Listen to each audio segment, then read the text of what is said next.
I know it's here somewhere. Finally. Oh, it's time for the doctor.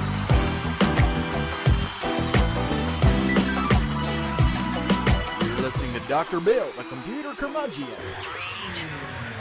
Take it away, Doctor. Well, it's that time again, and the doctor is in. It's time once again for Dr. Bill, the computer curmudgeon. And today, we're starting with our 501st program after our official 500th anniversary program, which was last month. I know it's been a while since I've done a broadcast, netcast, video thing. But that's okay. We're here today. And today, as I record this, is November the 17th of the year of our Lord, 2021. I know. I just like to stretch it out just a bit and make it sound official. Anyway, we are proud members of the Tech Podcast Network, techpodcast.com. If it's tech, it's right here on Dr. Bill, the computer curmudgeon. We're also proud members of the International Association of Internet Broadcasters. You may find that the International Association of Internet Broadcasters is not very active right now. Their website seems to come and go. But, you know, it's kind of an indicator of where we're at. The whole idea of internet broadcasting has become so mainstream, everybody's doing it. You know what I'm saying? Anyway, let me talk in just a moment about our sponsor, which is Linode. Linode is a cloud service where you can build servers in the cloud, which is cool, actually, to build them in the cloud. But anyway, you know, it's what I did during my secular career for many years. I was a virtualization and cloud expert. I use that term advisedly. At any rate, they paid me money, so hey, must have been a professional. I have since, of course, retired, and I am now enjoying my retirement. I like the gray beard. I actually saw a Facebook post recently that said, all you preachers that are growing beards and they're all gray. I thought, well, I'm 60. I'll be 66 at the end of this month. Not quite 66 yet. I'm still 65. But I'll be 66 at the end of this month. I earned my gray. And besides, it's not like I'm growing a beard now because it's a fad. I've had a beard since high school and haven't shaved it since then. Literally only shaved it one time in all of those years, and that was for a friend of mine who said that he thought I'd look better without a beard. And he said, shave it and you'll see. So for his birthday, he was my best friend. For his birthday, I said, okay, I'll shave my beard. And I did, and he looked at me and went, without a change in expression, he just said, grow it back. And that confirmed that I should have the beard. The more of this face you can hide, the better. At any rate, just thought that was an interesting little aside. So what we're talking about here is Linode. I got distracted. Squirrel. Anyway, Linode is an awesome service. I use it myself every single day, basically, because some of my servers are out there, and I've got my Jitsi server out there. I've got my Nextcloud server out there. I am a user of Linode. I actually use their services. So if you're looking to create a cloud instance of a server, then I would encourage you to check out Linode. And if you use this link right here, as it says, drbill.tv/Linode. Enter that into your web browser, drbill.tv/Linode. You will get $100 credit to try out the services.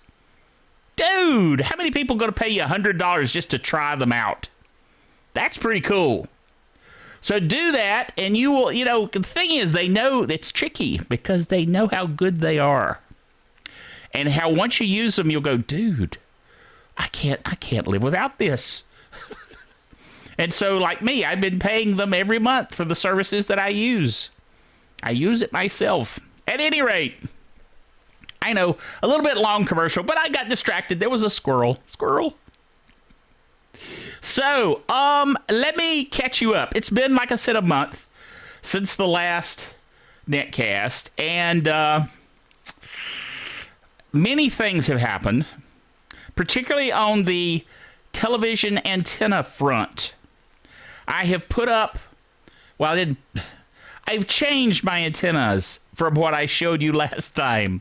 I'm always changing things. Like they said in the Star Trek movie, I know engineers, they love to change things. And that, of course, is me. As an engineer, I'm always tweaking and playing and improving. I mean, you should, right? And particularly when you're retired, what else are you going to do? So, I've been improving my antenna situation, and I really have dialed it in. You gotta see it, okay? Now, the trick was, I'm using the Antennas Direct ColorMax 4. I believe that's what they are. Always confused. It's 4 Max. Let's just call them 4 Maxes, okay? I use the 4 Max antennas. They have 4 lobes, okay, for the antenna. And the trick that I want to show you, that I really wanted to bring your attention, if you're using a 4 Max, you got to do this. Go to the Antennas Direct site, enter 4 Max space reflectors, and you will see reflectors like, whoops, poked the wrong way. You will see reflectors as shown here that attach to the 4 Max. You get the kit to install it. Just takes a screwdriver. Install those reflectors. Put your antenna back up. You will be shocked. Shocked, I say. So, let's check out the new antenna situation right now. All right, here's the new setup on the server rack. If you notice up here at the top, I've got 2 PVC supporting posts mounted to the top of the rack. We've got 1 antenna over here that is pointed toward Winston, toward channel 20. And we have another antenna over here pointed toward channel 8, which is high point, with the Plex server beside it. There's a tableau that you can't really see well from this angle behind the other one. One's plugged to the tableau. One is plugged to the Plex server. Get that right. And both of them have the new reflectors in place. And they're sitting here on my computer rack in the computer room. All right, you see? I know it's odd. It's right here on the rack in the computer room, as I just showed you. But dude, it's awesome. And it works so well. I'm talking no breakup of the image at all. Okay? And so I took the antennas down from outside. Don't have anything outside anymore. So I'm now a true condo TV receiver without breaking the rules. Now, nobody said anything to me. It wasn't like they came down on me hard and said, the Homeowners Association said, you gotta take that down. It just, what I'm doing here is working better than what I was doing out there. Okay? So if I can do that and not ruffle any feathers, then what's the harm? And I took everything down. I unrouted all the cables. I filled in all the little holes. I did everything that I was supposed to do to make it look just right. Okay, so there you go. Now let me look at my list of things that I wanted to cover. The state of my TV and the Antennas Direct reflectors, check. The other thing I want to talk about is a couple of things. The T-Mobile 5G gateway. I got one in to try. My internet situation is kind of interesting. Being in a condo, again, it all kind of stems from being in a condo. But being in a condo, I can't get the Northstate fiber optic run to my dwelling. And that's a problem because I love Northstate's fiber optic. 1 gig up, 1 gig down. It's awesome. Fiber to your house. And if I had a house and it was in the area that they covered, I would get it. Let me tell you right now, go get it if you have the capability to do so. I don't here in the condo. They won't run the fiber to the condo. So I had to opt for Spectrum. I know Spectrum, but hey, they've actually been a very good ISP for me. They had one outage that just chafed my drawers, so to speak. They were out for like a week and a half, completely out. Now, that was bad because I have servers here in the computer room that serve out actual real data to the world. So I've got to have an internet connection. So I immediately sprung into action. Well, springing maybe is a little strong a word, but I got into action. And I called up some ISPs. I said, what can you do for me? And there was some backing and forthing. And basically what it came down to was, I talked to Northstate. I told them, guys, can't you just please run the fiber to my condo? And they're like, well, sure, we could. If you'd pay us $1,000, $1,500 to be the first in your condo to get it, into the condo complex. And if you'll do that, the good news is that everybody else in your condo complex can just pay the regular fee and they'll be okay. And I'm like, what? You're going to charge me $1,500 or so a month from now on so that my neighbors can get cheap fiber internet? I sense an inequity. Okay? So I said, no, we're not going to do that. So they said, well, the best we can do for you is our DSL line. We can run that to your location. So I said, okay, let's try it. So I tried the DSL line. Slow as molasses for me, who's used to gigabit, okay? So I said, okay, that ain't working. I said, you got anything faster? They said, well, we could give you a bonded DSL connection. But it can only be done as a business line. You can't do it as a regular human. I said, well, okay, I got a business. Sort of. I got a nonprofit organization, which is, you know, an organization, which they counted. They said, yeah, that'll work. So we set it up, and I've got that. And in this little clip, you're going to see a test of T-Mobile, a test of Spectrum, and a test of the Northstate bonded DSL. How's that for techie? So let's go to that right now. Here we are logged into the T-Mobile gateway system, which, of course, as we know, looks like a trash can. A picture of it up here. You can see that my signal is not the best in the world. It's only 2 bars. I wish I had better connectivity.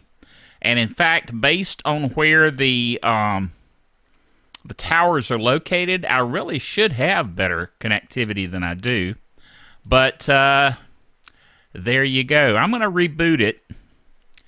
And by doing a reboot, which as it says here could take up to 2 minutes, it will reset everything. We'll have a nice clean situation for doing some testing.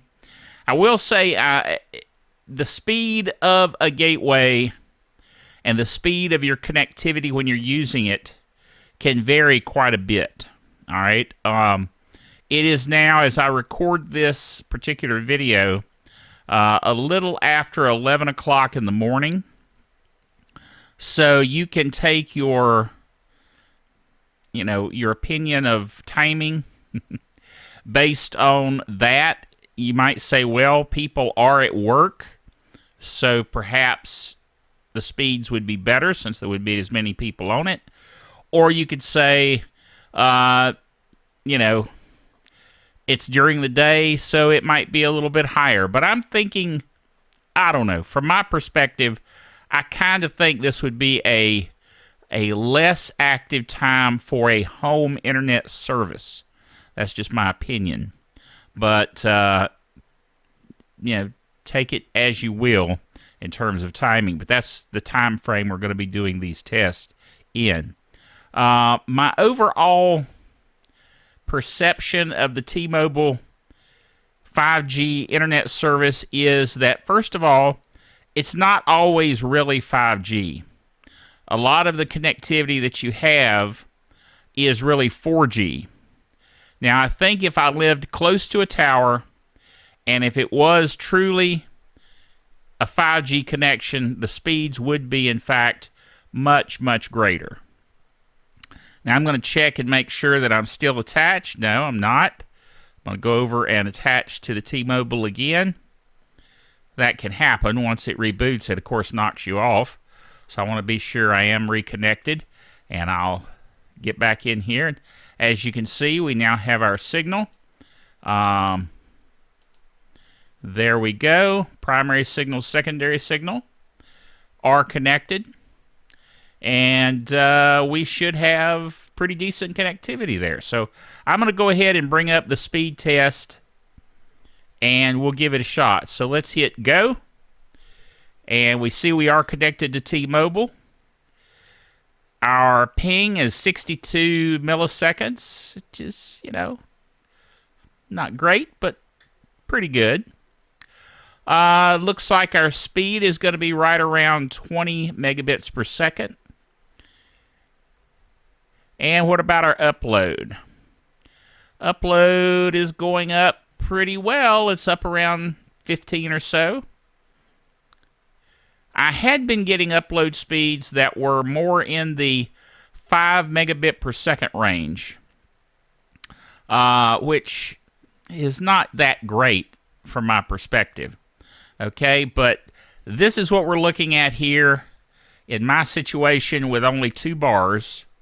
And that is 20 roughly megabits per second download and 14, let's call it 15, we'll be generous and call it 15 for upload speed. Not bad. I mean, really, for most people that would be perfectly acceptable. I tend to be a little bit more demanding, and I'll show you why. You notice I am connected wirelessly to the T-Mobile gateway. Let's go to my regular Spectrum connection by comparison. So now we're connected via Spectrum. Let me bring speed test back up here. You can see we're on Spectrum. I'll hit go. And notice a 30 millisecond ping. And we're getting up there around more what I'm used to seeing for a wireless connection.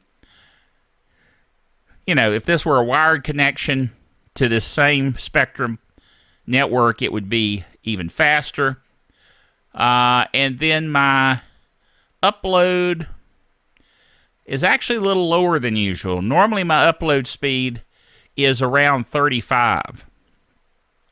So that's what I'm typically used to, is a download of about 200 megabits, an upload of about 35 megabits for Spectrum. That's typical. Now, again, this will vary depending on the time of the day.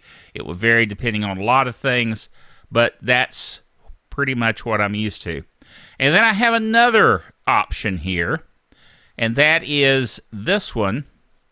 This is actually Northstate. Let's see, dual DSL bonded pair.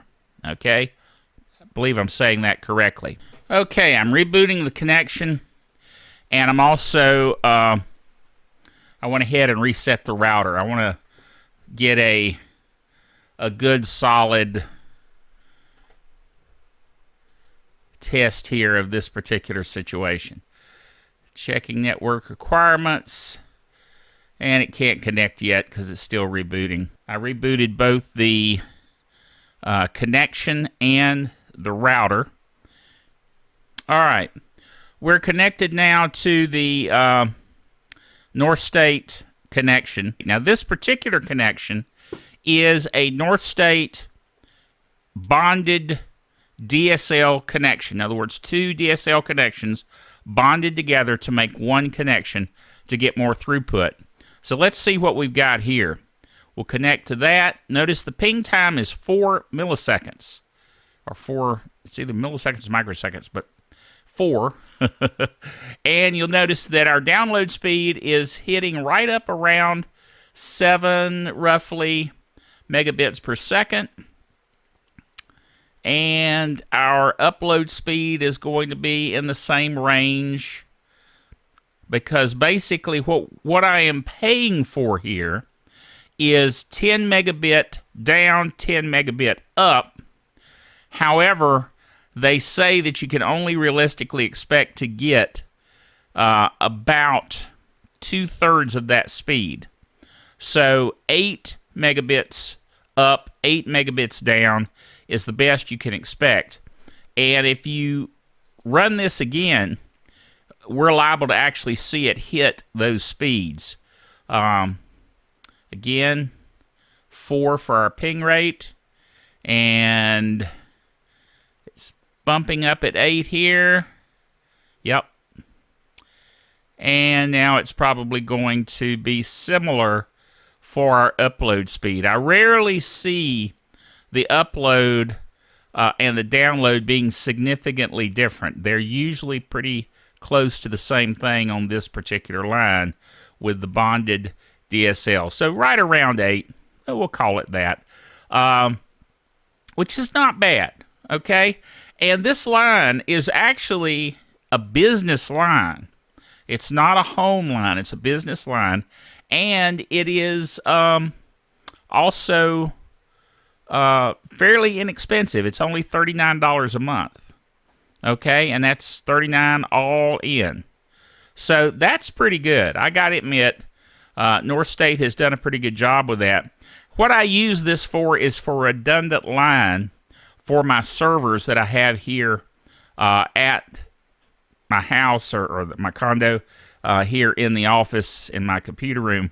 If I lose the Spectrum connection, then I can switch over to this and still have connectivity for my servers. And that's why I use it. So I've been experimenting with the T-Mobile, but I think I'm sticking with this one because it is very consistent and very fast line, as you can see from the pings there. So T-Mobile is getting there. It's better than when I first got it in terms of speed, but it's just not all that for me. Now, your mileage may vary because you may be even closer to a tower than I am. If I had one right close to me, I'd be getting the kicking speeds that I'm seeing other people get online, but I'm just not seeing it. Okay, so you can see why I did what I did. I'm sticking with Spectrum because they're the fastest overall, all right? And they work well, and they've been very solid. But when and if they go out, I can go click, click, and I can plug in the Northstate DSL, and it'll be okay. Not great, but okay. It'll keep my servers up and running on the internet. Obviously, they'll be up and running whether or not anybody sees anything off of them, but hey. So there you go. Now, next item I wanted to cover. Supergirl on the CW. Don't get me started. I've been putting up with Supergirl for several seasons now. They've gotten woker and woker. And how much woker can you get? So they top themselves every week. They had their finale. And it was gross wokeness. Every time they turn around, it was, look at us, we're being inclusive. Look at us, we're this. Look at us. By the time it went off, I was like, you know, I'm glad that show went off the air. Man. Anyway, I know some people are saying, well, Dr. Bill, I quit watching years ago. How did you put up with it? I did, somehow, some way. Okay, next item. Linus Tech Tips is a channel that I watch, and of course, quite a few people watch on YouTube. Quite a few, millions. It's probably one of the most popular programs on YouTube, and he does a lot of good content. But Linus is demonstrating that as much and as well as he knows Windows, he really doesn't know Linux very well. But he's giving it the old college try. I gotta give him credit. He's giving it the old college try. He's trying Linux as a complete noob. And he's learning. He's learning. He's making some mistakes. But he's learning. And you learn from your mistakes. That's okay. That's fine. That's the way it should be. You know, I mean, there are things that he's doing that when I watch it, I go, what? But see, I got to remember, I've been with Linux since day one. Literally, Linus Torvalds sent out an email on HughesNet. This is before the World Wide Web. And I saw the email, and he was saying, hey, I'm planning on doing a new operating system. Anybody interested? And I said, yeah, I'm interested. So I've been with him since day one, okay? I've been using Linux. And I was a professional Linux system administrator as well in my secular job that I've retired from. So, of course, I know it very well, okay? I don't have any problems with it. But looking at it as a complete noob and former Windows guy, it's fun to watch Linus struggle. I don't mean that in a mean way. But it does illustrate how far we need to go in the Linux community to get the Windows community to embrace the advantages of Linux. Okay? I mean, let's face it. For the people that are using Windows, it just works for them. And that's all they care about, is that it just works for them. And when it blows up and it blue screens and it dies and it gets infected, they get put out and they get upset. But for the most part, 99% of the time, they're happy. And you got a bunch of us Linux guys going, oh, you guys need to be using Linux. Well, not if it's hard to switch over. So I can understand the whole issue here. So, excuse me, I had to cut off there because I was about to have a coughing jag. Don't you hate it when that happens? Your throat gets dry. The air in here is dry. And it gets dry and you start coughing. But I've only got a couple of more things I want to mention. What shall I talk about? The server crash. The great server crash of 2021. You're like, I didn't see that in the news. It was my server crash. I have a Dell T310, or had a Dell T310 small business server. And it crashed hard. Boom. Gone. We're not talking about a bad hard drive. We're talking about the whole thing died. I can laugh now. I wasn't laughing last Sunday. It died. It actually went. It was very dramatic. I was sitting here in the chair when it happened, and I looked over there and went, what was that? And my wife said, something's wrong. I was like, oh, yeah. And it wouldn't move. I took it apart. Couldn't get the thing to work. And I'm Dell certified for servers, desktops, and laptops, okay? It was dead, Jim. So anyway, I took it out. And needless to say, I'm going to toss it. I haven't taken it to Staples for them to recycle it yet, but that's where it's headed.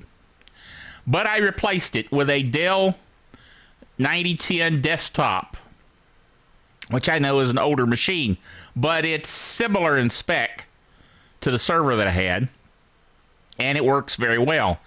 And one of the advantages I discovered after I got it all put back together and everything's working again, it runs a lot quieter. Duh. It runs a lot cooler. Duh. And it runs using less power. Double duh. Just in the time since I replaced the server with this box, I've saved nearly $50 on my electric bill. Okay, duh, all right? That's the word for it. I know, servers are intended to be used in big, giant businesses, like, you know, that kind of server. But Linux can run on anything. And that's what this server is a Linux box. It has a 10 terabyte, or excuse me, yes, 10 terabyte. I almost thought I said megabyte there for a minute, or gigabyte. No, 10 terabyte drive in it, dude. And it works very well. All right. No! The very last thing is our Geek Software of the Week, as you heard the drum roll there. Geek Software of the Week this week is Signal for Linux. Yes, I'm experimenting with Linux myself. Kind of like, you know, the old thing of you should eat your own dog food, which I find a very strange euphemism. But anyway, I know what you mean by that. So I decided to switch my personal laptop that I use in the living room to Linux so that I could get the experience kind of like Linus Tech Tips. It's not Linus Torvalds. Linus would know what he's doing, but I'm picking Linus. I'm sorry. Anyway. So I decided I would go with that. Well, I use Signal. Signal is a highly secure, open source texting tool for SMS texting. All right. So I use it on my Android phone. I use it on my Windows PC. There's a Windows client for Signal. And sure enough, there's a Linux client for Signal so that I can keep track of texts between myself and my wife when she's at work from my Linux desktop, which, by the way, is Zorin OS, Zorin version of Linux. And so Signal is awesome on Linux. Now, it makes sense Signal would be. Signal is an open source product, and it's part of the open source community, and most open sourcers are using Linux in some form or fashion. But check it out. If you have a need for first of all, a secure SMS client, really secure, look into Signal, because it'll work under the iPhone, Android, Windows, and Linux, and Mac. Okay. Check it out. And the nice thing is, particularly if the other person is using Signal, now, you can talk to people via text for people that aren't using Signal. But if they are using Signal, it is completely end-to-end encrypted all the way through, which is very cool. Nobody can be a spying on your texts. Okay? So I wanted to share that with you. Lots of things I wanted to share in this particular episode to catch you up with what I've been up to. We've done that. So remember, until next time, that the doctor is out of here.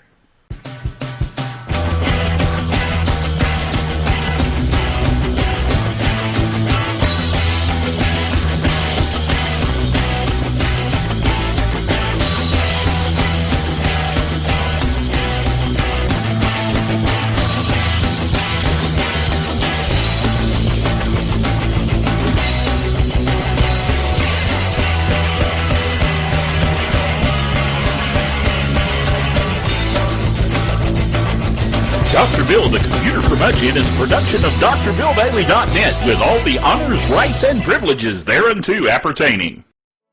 If you're watching us on YouTube, be sure to subscribe to our channel and ding the bell to be notified of future videos.